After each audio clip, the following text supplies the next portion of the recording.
morning and welcome to the Casual Chef's Kitchen. It's Saturday. Yesterday and last night was Valentine's Day. What did you do for Valentine's? Last night was date night and Valentine's dinner with Robin, where I prepared red wine braised short ribs, Bombay potatoes, and asparagus and a mushroom sauté. Oh, all three were excellent. I will definitely be posting these up for you to try and have fun with. Oh, it was excellent. Good time. Yes.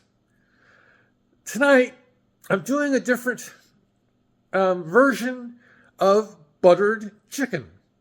So tonight, again, will be buttered chicken over Jasmine Rice. Let's take a look.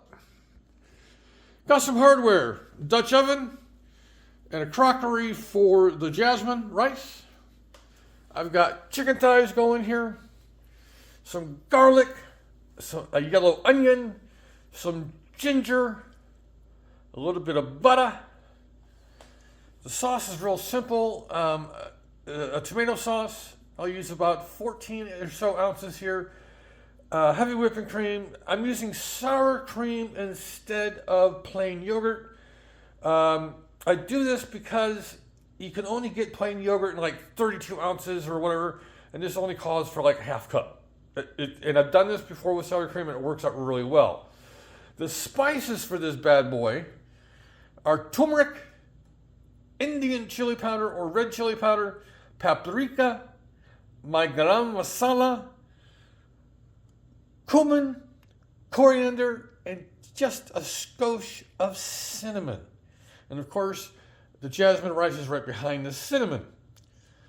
So we got everything for tonight's buttered chicken. Actually, I'm going to flip back over. Over here in my working table, I'm actually working on a couple different blends, which I'll reveal later on today, if not tomorrow, probably today. This one happens to be a cashmere masala. Yes, cashmere masala. I'm also working on a Japanese curry. Oh. Who knew that Japan had their own curry? I'll be actually putting these blends to use this coming week. Matter of fact, the cashmere I'm going to be using in a dish tomorrow. So, on this Saturday, have a great day, eat great food, and have fun cooking.